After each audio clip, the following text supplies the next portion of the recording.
João capítulo 20, verso 19 a 31. Diz assim a palavra de Deus. Ao cair da tarde daquele dia, o primeiro da semana, trancadas as portas da casa onde estavam os discípulos, com medo dos judeus, veio Jesus, pôs-se no meio e disse-lhes: Pai seja convosco. E dizendo isto, lhes mostrou as mãos e o lado. Alegraram-se, portanto, os discípulos ao verem o Senhor. Disse-lhes, pois, Jesus outra vez: Pai seja convosco. Assim como o Pai me enviou, eu também vos envio. E havendo dito isto, soprou sobre eles e disse-lhes: Recebei o Espírito Santo. Se de alguns perdoardes os pecados, são-lhes perdoados. Se lhes retiverdes, são retidos.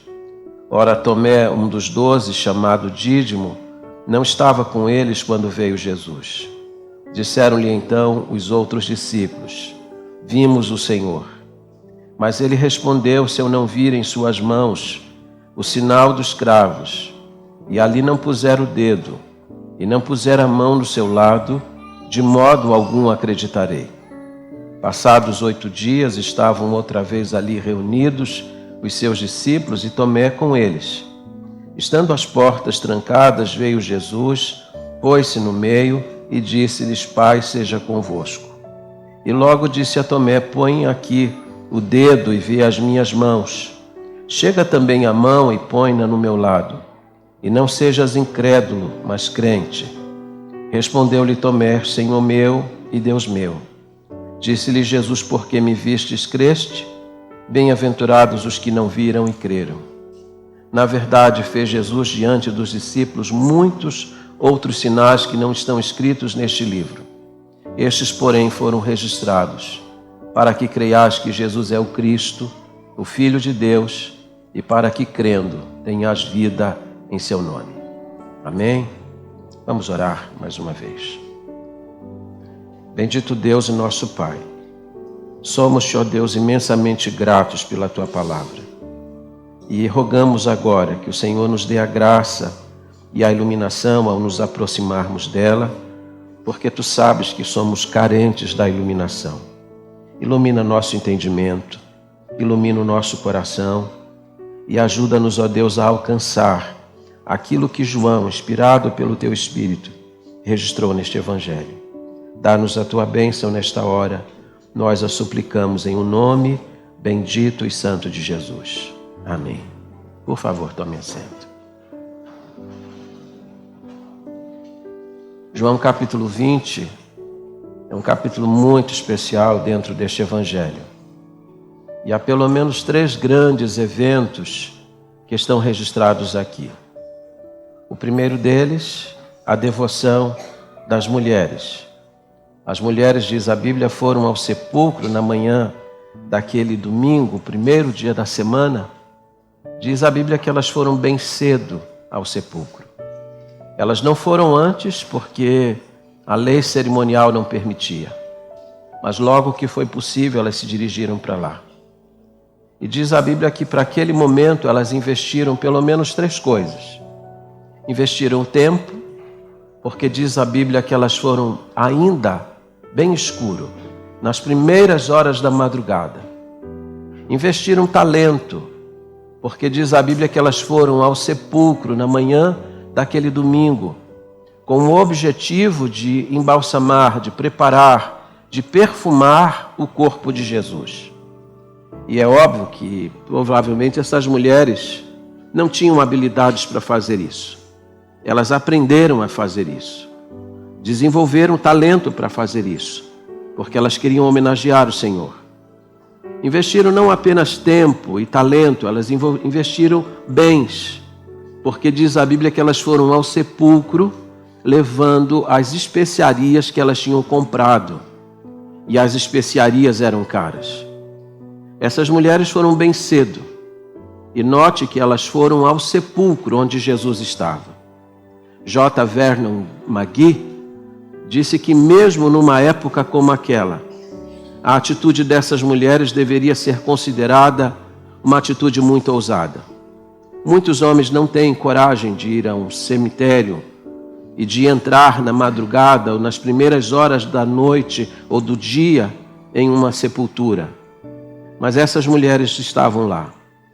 Aliás, é importante lembrar que essas mulheres foram as últimas a deixarem o Calvário e também as primeiras a comparecerem ao jardim do sepulcro na manhã da ressurreição. A atitude delas deve ser louvada por nós. A disposição delas deve ser imitada por nós. A única nota triste na diligência dessas mulheres é que elas foram na manhã daquele domingo homenagear o Cristo que estava morto, quando na verdade ele já tinha vencido a morte. Há muita gente hoje, na manhã deste domingo, também que está celebrando o Cristo que está morto. Ainda não divisam, ainda não compreenderam, ainda não receberam a boa notícia de que ele não está mais lá. Ele venceu a morte. O segundo evento importante deste dia, a aparição de Jesus a Maria Madalena.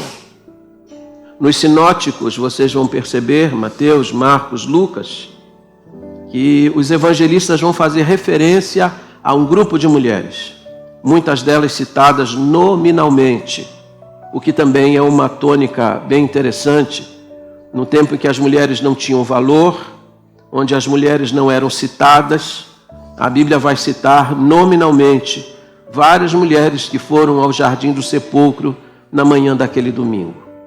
Mas se as mulheres ganham destaque nos evangelhos, no evangelho de João o destaque é para Maria Madalena. E é importante que a gente olhe para isso, porque essa mulher, segundo a Bíblia, antes da sua conversão, tinha sido uma mulher hospedeira de demônios. Diz a Bíblia que nela habitava 7 demônios. Era uma mulher possessa, era uma mulher de uma vida irregular, mas essa mulher teve uma experiência real, pessoal, com Jesus Cristo, uma experiência radical de conversão. E é maravilhoso pensar que o privilégio de ver Cristo em primeira mão na sua ressurreição não foi dos apóstolos, mas dessa mulher. E o que havia de espetacular nela, o que havia de especial nela, para desfrutar de um privilégio como esse? Diz a Bíblia que ela não foi apenas ao sepulcro. A Bíblia diz que ela também foi a primeira mensageira a anunciar que Cristo havia vencido a morte. Foi ela que impeliu a Pedro e a João a ir ao sepulcro, anunciando que seu corpo não estava lá. E não apenas ela foi ao sepulcro, deixou o sepulcro, mas diz a Bíblia que ela voltou para o sepulcro. Quando você lê os relatos de Marcos e de Lucas, vê que as mulheres foram lá, mas assustadas deixaram o sepulcro. Assustadas porque, diz a Bíblia, houve um terremoto, um anjo havia descido ao lugar, havia removido a pedra, sentado sobre ela. Ficaram pasmadas e assustadas porque, quando olharam para dentro do sepulcro, viram um anjo assentado à cabeceira. Diz a Bíblia que esses motivos levaram essas mulheres a saírem desesperadas e assustadas daquele lugar.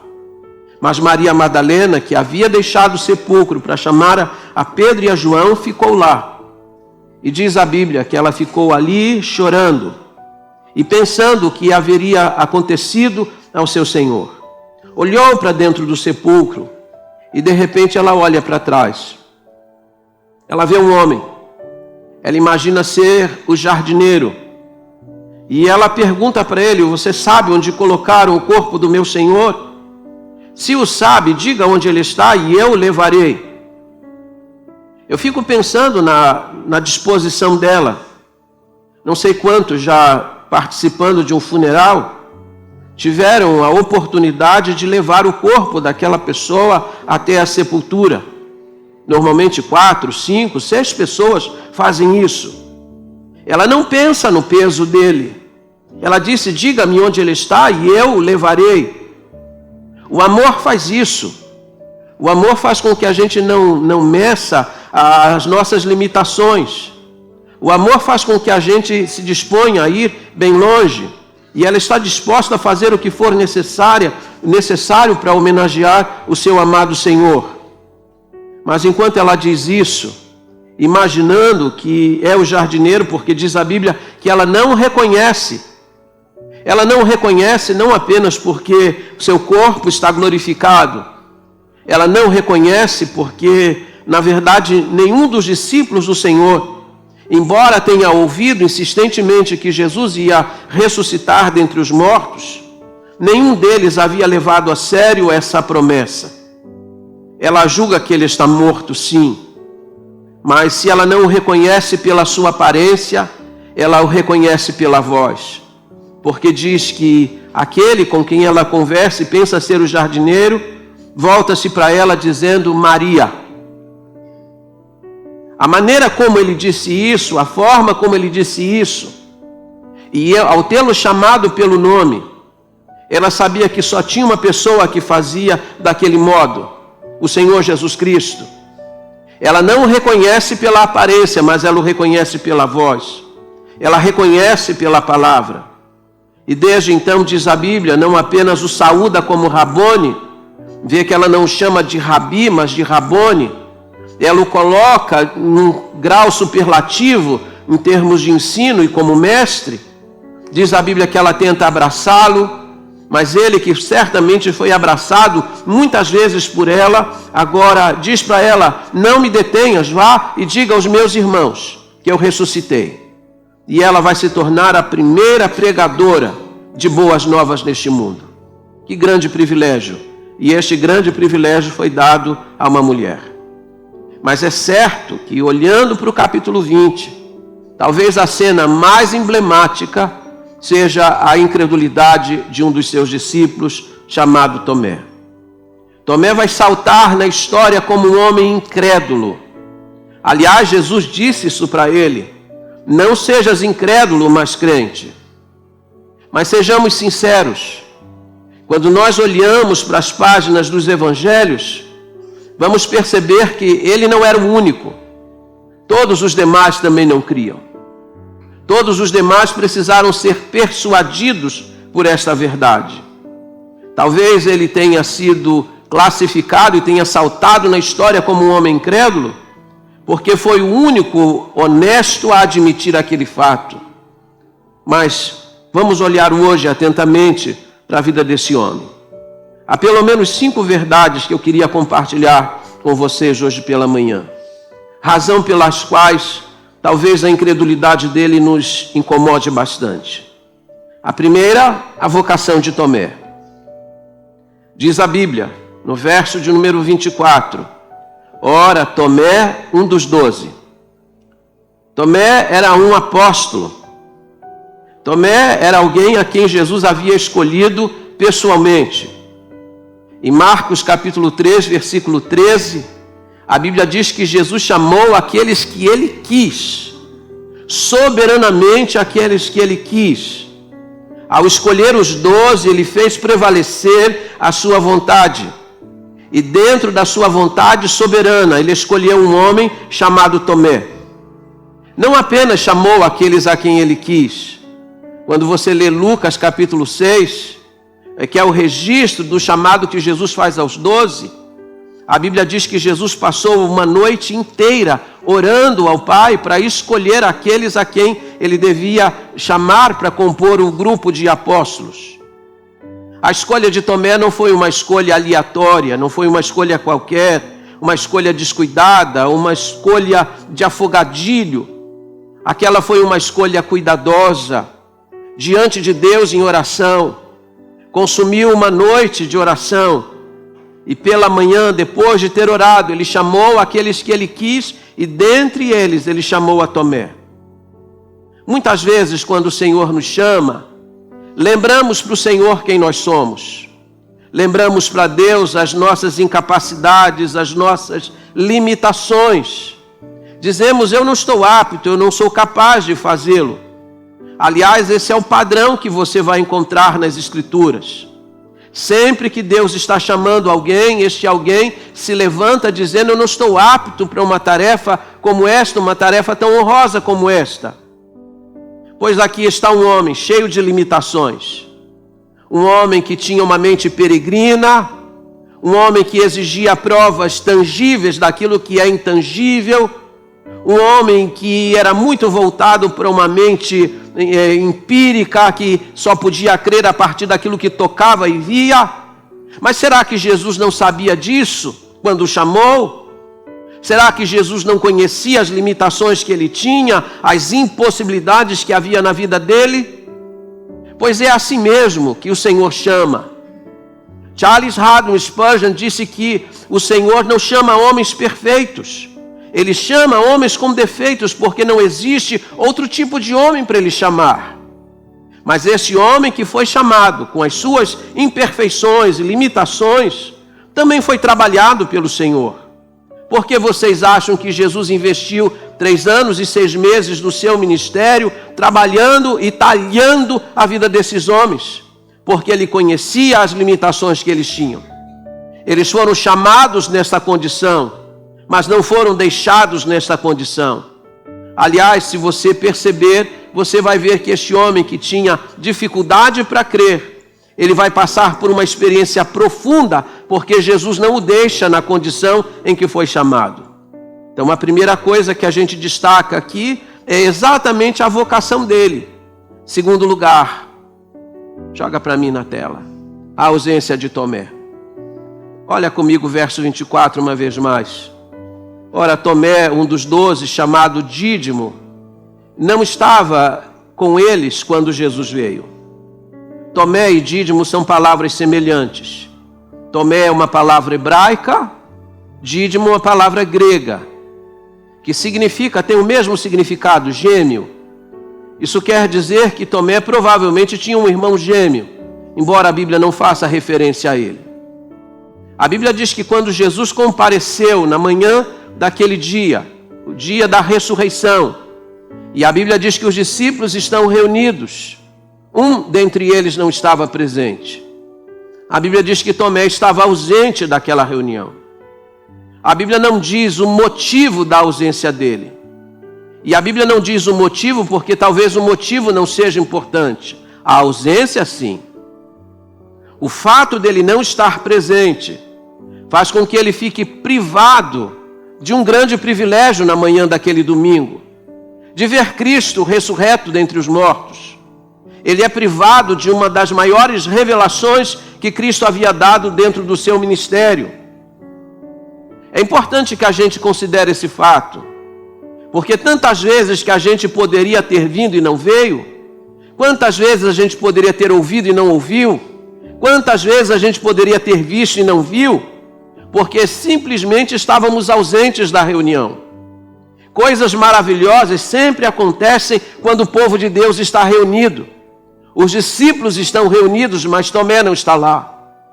Todos os demais discípulos naquele dia se alegraram com o Senhor, confraternizaram com o Senhor, celebraram a vitória do Senhor sobre a morte, um dos maiores entes que existem neste universo, que assombra a humanidade até hoje. Todas as pessoas temem a morte, todas as pessoas temem passar pela experiência da morte, pois a morte havia sido vencida, mas Tomé não estava lá para contemplar esse fato.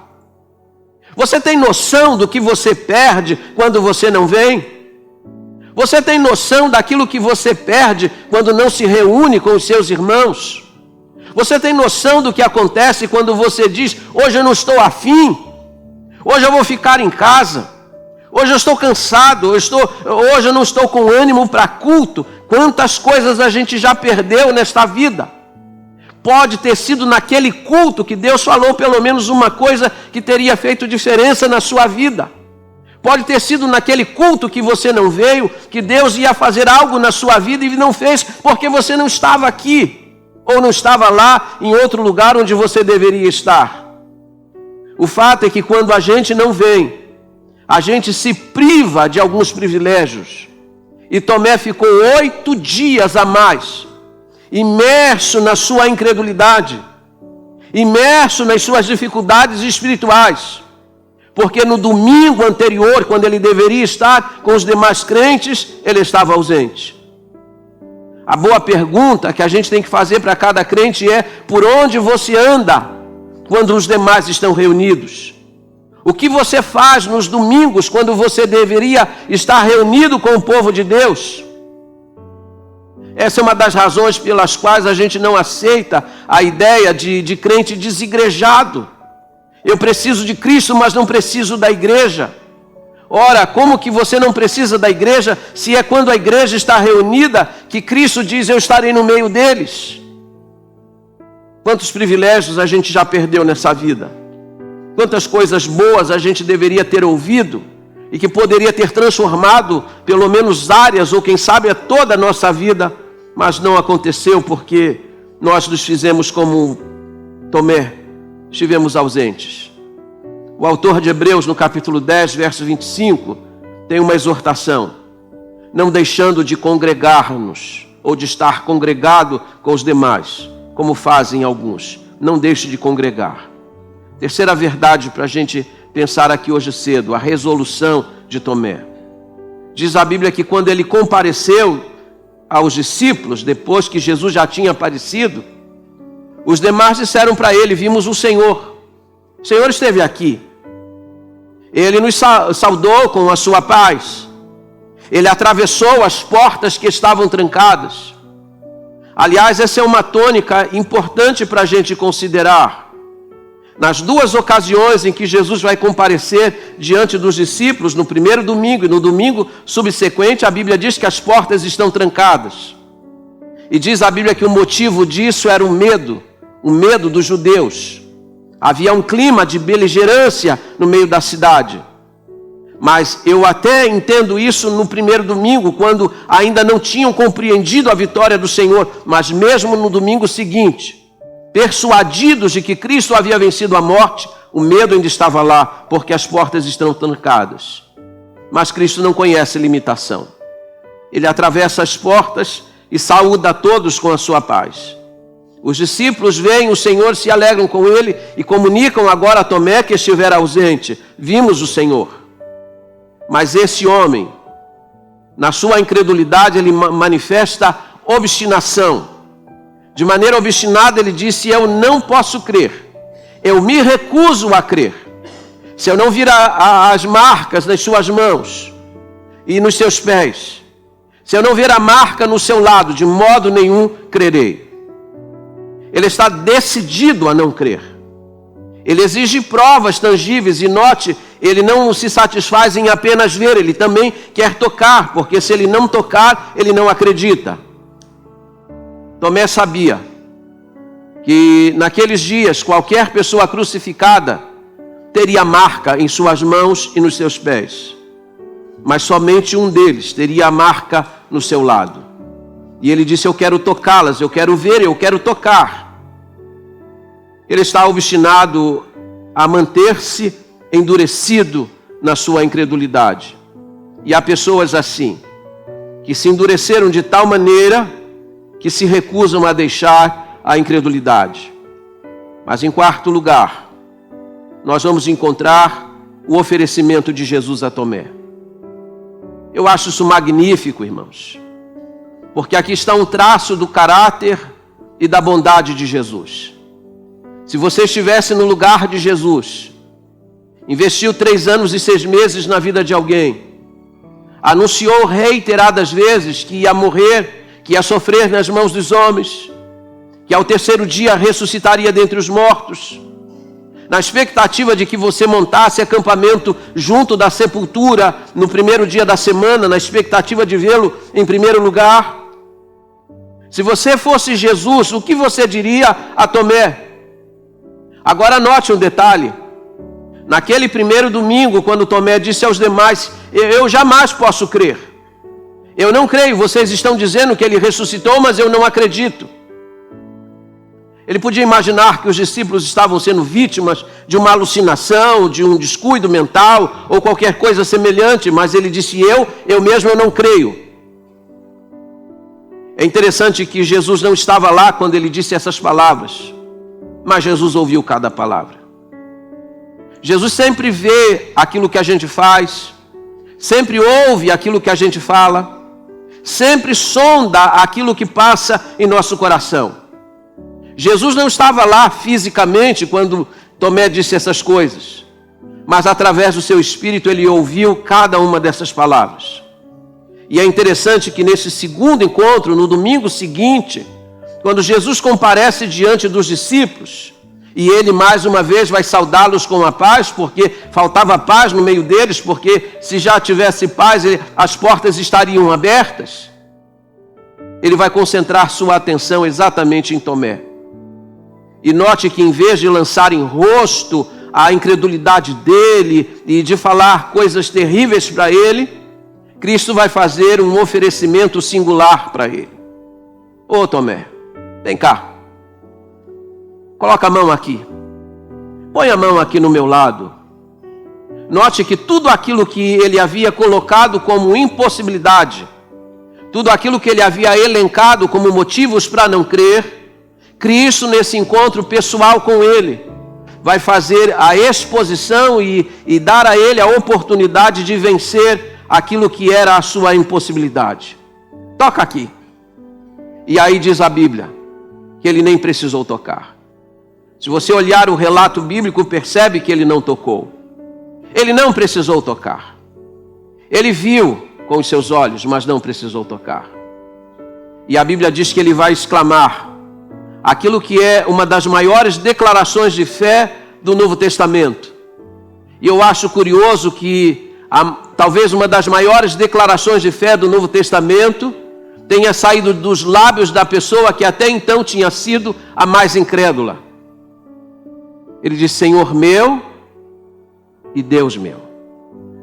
As testemunhas de Jeová, que não acreditam na deidade de Jesus, ou seja, na sua divindade, têm muita dificuldade com essa expressão. Então verteram essa expressão como uma forma de exclamação. Se você lê o livro que eles utilizam, que é a Bíblia que eles utilizam, a expressão que está lá é: meu Deus, meu Deus, como se Tomé estivesse espantado diante da visão. Mas esse é um arranjo que eles fazem no texto. Na verdade, o que Tomé disse aqui foi isso mesmo: Senhor meu e Deus meu. Note a pessoalidade dessa declaração. Quando Maria Madalena viu o Senhor ressurreto, ela disse: Rabone, meu mestre. Pessoal, você é meu. Ele pode ser de todos, mas ele é meu. Tomé faz o mesmo: Senhor meu e Deus meu. Ele pode ser o seu Deus, mas ele é meu. Eu tenho uma relação pessoal com ele. Ele reconhece o senhorio dele. Ele reconhece a deidade dele. Ali acontece a conversão deste homem e a transformação sem par da vida dele.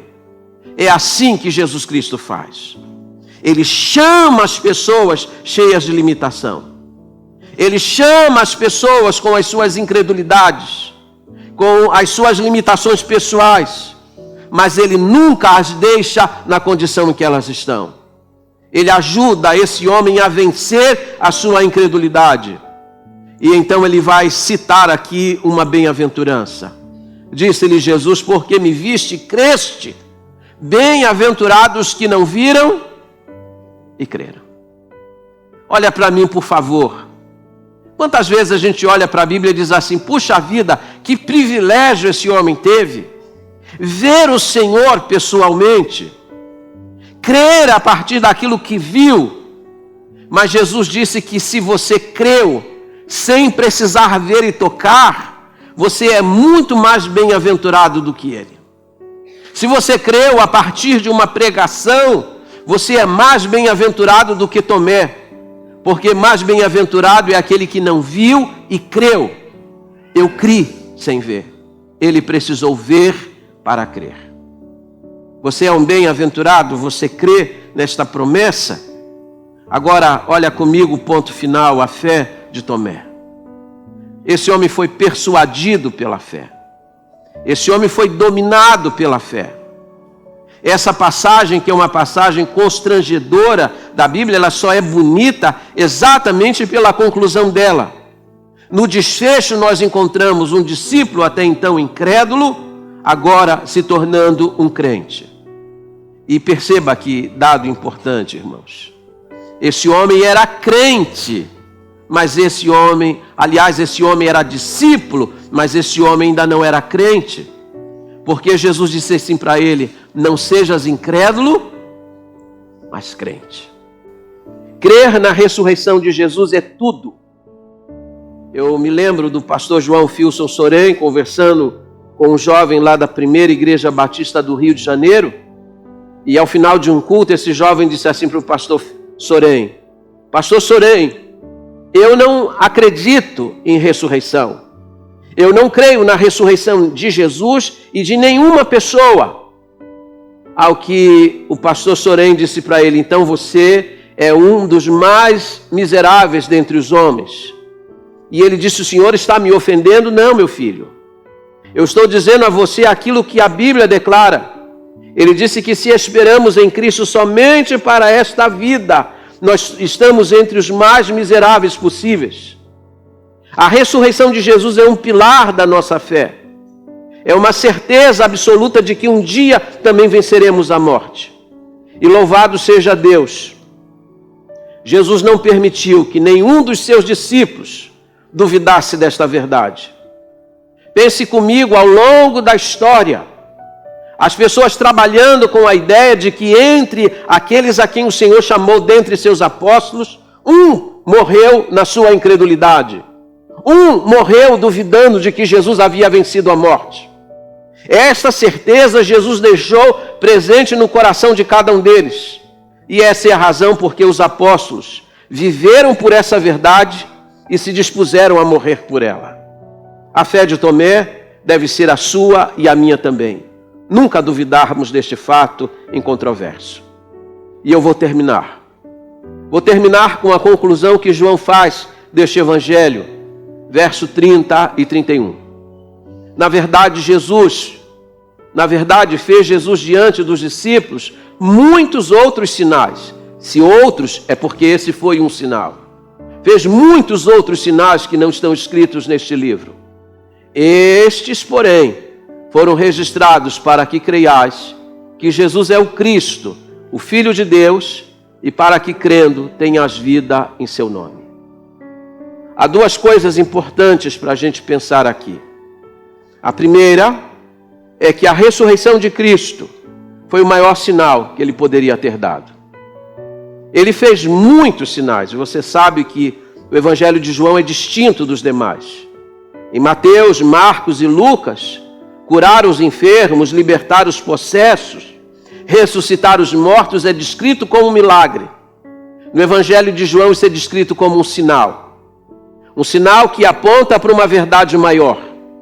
E João disse que Jesus fez muitos outros sinais.